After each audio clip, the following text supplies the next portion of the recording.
Один знавець чоловічої психології отут в мене в коментарях пише, що жінка приваблива для чоловіка тільки до 37 років.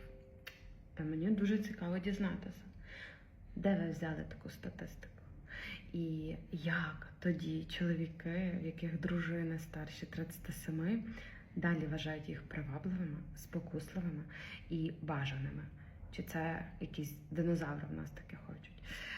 Дивіться, любий чоловіче, любий коментатор, мені щиро шкода, що ви якось так упереджено ставитесь до жіночого віку, але жінкою привабливою робить не її вік.